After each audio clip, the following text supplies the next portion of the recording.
Hello students, welcome to my YouTube channel. Okay, ಇವತ್ತು ಅಂದರೆ 9 July 2024 KR ಕಡೆಯಿಂದ DCT option entry link enable ಮಾಡ್ತೀವಿ ಅಂತ ಹೇಳಿದ್ದಾರೆ. ಅದು 11 ಗಂಟೆಗೆ ಬಿಡ್ತಾರೆ. ಸೊ ಅದಕ್ಕೂ ಮುಂಚೆ ಆಪ್ಷನ್ ಎಂಟ್ರಿ ಬಗ್ಗೆ ಸ್ವಲ್ಪ ಇನ್ಸ್ಟ್ರಕ್ಷನ್ಸ್ ಕೊಟ್ಟಿದ್ದಾರೆ KR. ಅದನ್ನು ಸ್ವಲ್ಪ ನೋಡೋಣ ಬನ್ನಿ.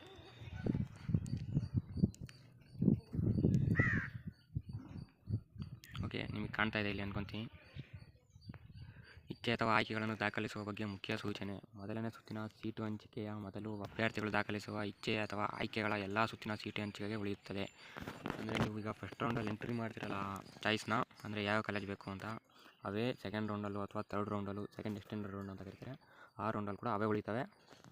ಮತ್ತು ಹೊಸದಾಗಿ ಯಾವ ಕಾಲೇಜ್ನೂ ಆ್ಯಡ್ ಮಾಡೋಕ್ಕಾಗಲ್ಲ ಅಂತ ಹೇಳ್ತಾ ಇದ್ದಾರೆ. ಹೊಸದಾಗಿ ಇಚ್ಛೆ ದಾಖಲಿಸುವ ಅಭ್ಯರ್ಥಿಗಳಿಗೆ ಅವಕಾಶವಿರುವುದಿಲ್ಲ. ಹೊಸದಾಗಿ ಹೇಳಿದ್ನಲ್ಲ, ಹೊಸದಾಗಿ ಯಾವ ಕಾಲೇಜ್ನೂ ಆ್ಯಡ್ ಮಾಡೋಕ್ಕಾಗೋದಿಲ್ಲ.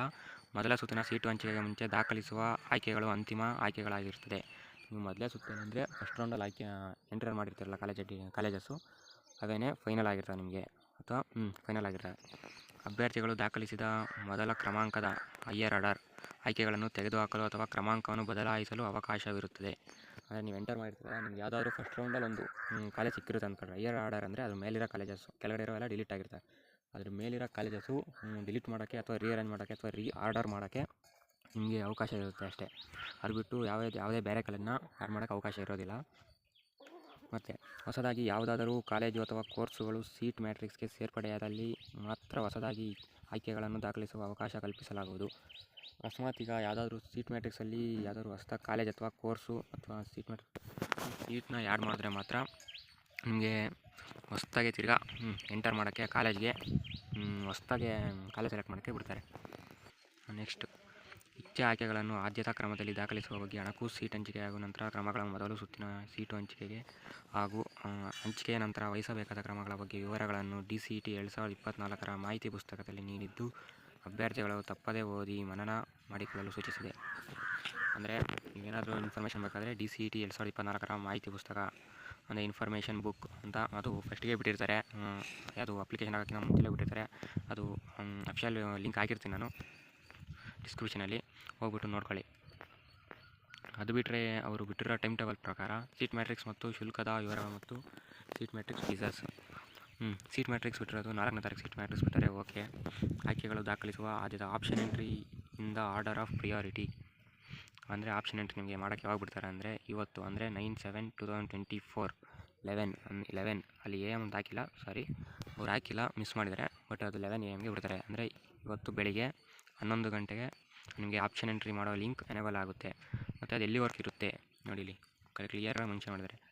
11/7/2024 ಅಂದರೆ ಇದೇ ತಿಂಗಳು 11ನೇ ತಾರೀಕುವರೆಗೂ ಅದು ಇರುತ್ತೆ ಲಿಂಕು.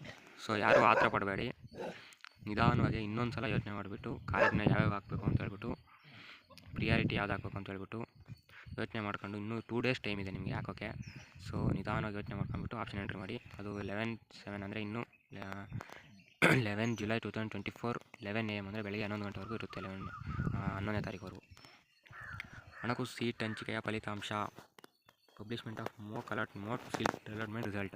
ಮೋಕ್ ಸೀಟ್ ಅಲಾಟ್ಮೆಂಟ್ ರಿಸಲ್ಟ್ ಅಂದರೆ ಏನಿಲ್ಲ, ಸುಮ್ಮನೆ ಟೆಂಪ್ರವರಿ ನೀವು ಹಾಕಿರ್ತೀರಲ್ಲ ಅದಕ್ಕೆ ನೆಕ್ಸ್ಟ್ ಡೇನೇ ಲಾಸ್ಟ್ ಡೇಟ್ ಬಿಟ್ಟು ನೆಕ್ಸ್ಟ್ ಡೇನೇ ಅಥವಾ ಅವತ್ತೇ ನೋಡಿ, ಅವತ್ತೇ 11th ಅಂದರೆ ಅವತ್ತೇ, ಯಾವತ್ತು ಲಾಸ್ಟ್ ಡೇಟ್ ಇರುತ್ತೋ ಅವತ್ತೇ 6 PM 11 AM ಕ್ಲೋಸ್ ಆಗುತ್ತೆ. ಬಟ್ 6 PM ಅಷ್ಟೊತ್ತಿಗೆ ನಿಮಗೆ ಮೋಕ್ ಸೀಟ್ ಅಲಾಟ್ಮೆಂಟ್ ಅಂದರೆ ಇಂಥ ಕಾಲೇಜ್ ಸಿಗ್ಬೋದು ನೀವು ಹಾಕಿರೋ ಚಾಯ್ಸ್ಗೆ ಅಥವಾ ಆಪ್ಷನ್ಸ್ಗೆ ಅಂತ ಒಂದು ಟೆಂಪ್ರವರಿ ಸೀಟ್ ಅಲಾಟ್ಮೆಂಟ್ ಬಿಡ್ತಾರೆ.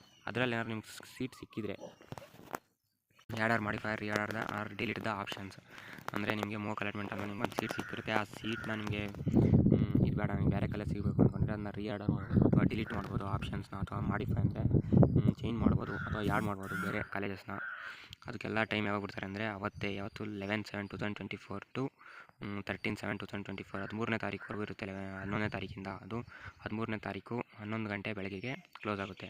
ಮತ್ತು 11ನೇ ತಾರೀಕು 8 ಗಂಟೆ ನೈಟ್ 8 ಗಂಟೆಗೆ ಶುರುವಾಗುತ್ತೆ ನಿಮಗೆ ರೀಆರ್ಡರ್ ಅಥವಾ ರೀಅರೇಂಜ್ ಮಾಡೋಕ್ಕೆ. ಸೊ ಮೋಕ್ ಅಲಾಟ್ಮೆಂಟ್ ಇರುತ್ತಲ್ಲ, ಆ ಮೋಕ್ ಅಲಾಟ್ಮೆಂಟ್ನ ನೀವು ರೀಅರೇಂಜ್ ಅಥವಾ ರೀಆರ್ಡರ್ ಮಾಡ್ಬೋದು ನೋಡ್ಕೊಂಬಿಟ್ಟು. ಬಟ್ ಮೋಕ್ ಅಲಾಟ್ಮೆಂಟಲ್ಲಿ ನೀವು ಏನು ಸಿಕ್ಕಿರುತ್ತೋ ಅದನ್ನೇ ಹಂಗೆ ಬಿಟ್ಕೊಂಡ್ರೆ, ನನಗೆ ಇದೇ ಇರಲಿ ಅಂತ ಇದ್ದರೆ ನಿಮ್ಗೆ ಅದೇ ಕಾಲೇಜೇ ಫೈನಲ್ ರಿಯಲ್ ಸೀಟ್ ಮ್ಯಾಟ್ರಿಕ್ಸ್ ಅಲಾಟ್ಮೆಂಟಲ್ಲಿ ಸಿಗುತ್ತೆ. Real seat allotment result. ಅಂದರೆ ಒರಿಜಿನಲ್ ನಿಮ್ಮದು ಸೀಟ್ ಅಲಾಟ್ಮೆಂಟ್ ರಿಸಲ್ಟ್ ಅಂದರೆ ಕಾಲೇಜಿಂದು ಒರಿಜಿನಲ್ ಸೀಟ್ ಅಲಾಟ್ಮೆಂಟ್ ಅಂದರೆ ನಿಮ್ಗೆ ಇಂಥ ಕಾಲೇಜಿಗೆ ಸಿಕ್ಕೈತೆ ಅಂತ ಒರಿಜಿನಲಾಗಿ ಬಿಡೋದು ಯಾವತ್ತು ಅಂದರೆ 13ನೇ ತಾರೀಕು 6 ಗಂಟೆಗೆ, ಸಾಯಂಕಾಲ 6 ಗಂಟೆಗೆ ಬಿಡ್ತಾರೆ. ಮತ್ತು ಸೀಟು ಹಂಚಿಕೆಯಾದ ಅಭ್ಯರ್ಥಿಗಳು ಚಾಯ್ಸನ್ನು ಆಯ್ಕೆ ಮಾಡಲು 4 ಚಾಯ್ಸ್ಗಳನ್ನು ಚಾಯ್ಸ್ ಸೆಲೆಕ್ಷನ್ ಅಂತ ಬರುತ್ತೆ. ಅದ್ರ ಬಗ್ಗೆ ಆಮೇಲೆ ವೀಡಿಯೋ ಮಾಡಿ ತಿಳಿಸ್ತೀನಿ. ನಿಮಗೆ ಚಾಯ್ಸ್ ಅಂದರೆ ನಿಮಗೆ ನೆಕ್ಸ್ಟ್ ಕಾಲೇಜ್ಗೆ ಹೋಗ್ಬೇಕು ಅಥವಾ ಸೆಕೆಂಡ್ ರೌಂಡ್ಗೆ ಅಪ್ಲೈ ಮಾಡ್ಬೋದು. ಚಾಯ್ಸ್ ಒನ್ನು ಸಿಕ್ಕಿರೋ ಕಾಲೇಜ್ಗೆ ಹೋಗಿ ಅಡ್ಮಿಷನ್ ಆಗ್ಬೋದು. ಚಾಯ್ಸ್ 1 ಎಂಟರ್ ಮಾಡಿದ್ರೆ ಚಾಯ್ಸ್ 2 ಬಂದು ಸೆಕೆಂಡ್ ರೌಂಡ್ಗೆ ಅಪ್ಲೈ ಮಾಡೋದು. ಚಾಯ್ಸ್ 3 ಬಂದುಬಿಟ್ಟು ಸೆಕೆಂಡ್ ರೌಂಡ್ಗೆ ಅಪ್ಲೈ ಮಾಡ್ಬೋದು, ಬಟ್ ಹಿಂದ್ಗಡೆ ಸಿಕ್ಕಿರೋ ಕಾಲೇಜ್ನ ಹೋಲ್ಡ್ ಮಾಡ್ದಂಗೆ ಅಪ್ಲೈ ಮಾಡೋದು. ಚಾಯ್ಸ್ 4 ಬಂದುಬಿಟ್ಟು ಎಕ್ಸಿಟು, ಅಂದರೆ ನನಗೆ ಸೀಟೇ ಬೇಡ, ನಾನು ಕೆಯಿಂದ ಎಕ್ಸಿಟ್ ಆಗ್ತೀನಿ ಅಂತ ಹೇಳ್ಬಿಟ್ಟು ಎಕ್ಸಿಟ್ ಆಗ್ಬೋದು. ಅದಕ್ಕೆಲ್ಲ ಯಾವಾಗ ಟೈಮ್ ಬಿಟ್ಟಿದ್ದಾರೆ ಅಂದರೆ ಟೈಮ್ ಟೇಬಲ್ ಪ್ರಕಾರ 15/7/2024 2 PM ಅಂದರೆ ಮಧ್ಯಾಹ್ನ 15ನೇ ತಾರೀಕು 2 ಗಂಟೆಯಿಂದ 18ನೇ ತಾರೀಕು 4 ಗಂಟೆ, ಸಂಜೆ 4 ಗಂಟೆವರೆಗೂ ಬಿಟ್ಟಿದ್ದಾರೆ ಟೈಮು. ಶುಲ್ಕ ಪಾವತಿ ಮಾಡುವುದು ಅಂದರೆ ಫೀಸ್ ಕಟ್ಟಬೇಕು. ನೀವು ಚಾಯ್ಸ್ 1 ಆ್ಯಂಡ್ ಚಾಯ್ಸ್ 2 ಆಯ್ಕೆ ಮಾಡಿಕೊಂಡು ಚಲನ್ ಡೌನ್ಲೋಡ್ ಮಾಡಿಕೊಂಡು ಅಭ್ಯರ್ಥಿಗಳಿಗೆ fees payment choice 1 and choice 2 candidates. ನೀವು ಫೀಸ್ ಪೇಮೆಂಟ್ ಯಾವಾಗ ಮಾಡಬೇಕು ಅಂದರೆ ಫೀಸ್ ಪೇಮೆಂಟ್ ಡೇಟ್ ಬಂದುಬಿಟ್ಟು 16/7/2024 ಅಂದರೆ 16ನೇ ತಾರೀಕಿಂದ 19ನೇ ತಾರೀಕುವರೆಗೂ ಅಪ್ ಟು 4 PM ಅಂದರೆ 19ನೇ ತಾರೀಕು 4 ಗಂಟೆ PM ಅಂದರೆ 4 ಗಂಟೆ ಸಂಜೆವರೆಗೂ. ಅಂದರೆ ಅದು ಯಾವ ಅವರ್ಸ್ ಬರುತ್ತೆ, ಬ್ಯಾಂಕಿಂಗ್ ಅವರ್ಸಲ್ಲಿರುತ್ತೆ. ಅಂದರೆ ಬ್ಯಾಂಕ್ ವರ್ಕ್ ಆಗ್ತಾ ಇರುತ್ತಲ್ಲ, ಬೆಳಗ್ಗೆ 9 to 4 PM ಇಷ್ಟರಲ್ಲೇ ನೀವು ನಿಮ್ಮ ಏನಿದು ಫೀಸ್ನ ಪೇ ಮಾಡಬೇಕು. ಅದು ಚಲನ್ ಬರುತ್ತೆ, ಚಲನ್ ಡೌನ್ಲೋಡ್ ಮಾಡ್ಕೊಂಡು ಪೇ ಮಾಡಬೇಕು. ಚಾಯ್ಸ್ 1 ಮತ್ತು ಚಾಯ್ಸ್ 2 ಆಯ್ಕೆ ಮಾಡಿದವರು. ಚಾಯ್ಸ್ 3 ಏನು ಫೀಸ್ ಪೇಮೆಂಟ್ ಮಾಡೋದಿರಲ್ಲ.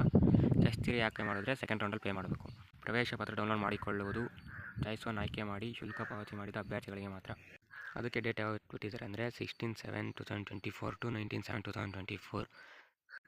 ಅಂದರೆ ಈಗ ನಿಮ್ಗೊಂದು ಕಾಲೇಜ್ ಸಿಕ್ಕಿರುತ್ತೆ ಅಂದ್ಕೊಳ್ಳಿ, ಅದನ್ನು ಈಗ ನೀವು ಆ ಕಾಲೇಜ್ಗೆ ಹೋಗಿ ಸೆಲೆಕ್ಟ್ ಆಗಬೇಕಂದ್ರೆ ಅಲ್ಲೊಂದು ಅಡ್ಮಿಷನ್ ಆರ್ಡರ್ ಬರುತ್ತೆ. ನೀವು ಫೀಸ್ ಪೇ ಮಾಡಿದ ಮೇಲೆ ಅದು ಕನ್ಫರ್ಮ್ ಆದಮೇಲೆ ಒಂದು 24 hours ಬೇಕಾಗುತ್ತೆ ಕನ್ಫರ್ಮ್ ಆಗೋದಕ್ಕೆ.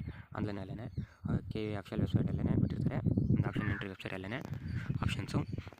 ಅಲ್ಲಿ ನಿಮ್ಮ ಅಡ್ಮಿಷನ್ ಆರ್ಡರ್ನ ಡೌನ್ಲೋಡ್ ಮಾಡ್ಕೊಳ್ಳೋಕ್ಕೆ ನಿಮಗೆ ಲಾಸ್ಟ್ ಡೇಟ್ ಯಾವತ್ತು ಅಂದರೆ 19/7/2024. ಮತ್ತು ಚಾಯ್ಸ್ 1 ಆಯ್ಕೆ ಮಾಡ್ಕೊಂಡಿರ್ತಾರಲ್ಲ ಅಭ್ಯರ್ಥಿಗಳು, ಅವರಿಗೆ ಕಾಲೇಜಿನಲ್ಲಿ ಪ್ರವೇಶ ಪಡೆಯಲು ಅಂದರೆ ಹೋಗಿ ಕಾಲೇಜಿಗೆ ಅಡ್ಮಿಷನ್ ಆರ್ಡರ್ ತಗೊಂಡು ಯಾವತ್ತು ಲಾಸ್ಟ್ ಡೇಟ್ ಅಂದರೆ 27/2/2024 5:30 PM 5:30 ಸಂಜೆ 5:30ವರೆಗೂ ಟೈಮ್ ಕೊಟ್ಟವ್ರು, 20ನೇ ತಾರೀಕು. ಸೊ ಇಷ್ಟು ಆಗಿರುತ್ತೆ. KA ವೆಬ್ಸೈಟ್ನ ಆವಾಗ ವಿಸಿಟ್ ಮಾಡ್ತಾ ಇರಿ, ಅಪ್ಡೇಟ್ಸ್ ಏನಾದರೂ ಕೊಡ್ತಾ ಇದ್ದಾರೆ. ಇಷ್ಟು ನಮ್ಮ KA ಅವ್ರು ಬಿಟ್ಟಿರೋ ಇನ್ಸ್ಟ್ರಕ್ಷನ್ಸ್ ಮತ್ತು ಟೈಮ್ ಟೇಬಲ್ನ ಎಕ್ಸ್ಪ್ಲೇನ್ ಮಾಡಿದ್ದೀನಿ. ವಿಡಿಯೋ ಇಷ್ಟ ಆಯಿತು ಅಂದ್ಕೊಂಡಿದ್ದೀನಿ. ಇಷ್ಟ ಆದರೆ ಕಮೆಂಟ್ ಮಾಡಿ, ಲೈಕ್ ಮಾಡಿ, ಸಬ್ಸ್ಕ್ರೈಬ್ ಮಾಡ್ಕೊಂಡು ಮರಿಬೇಡಿ.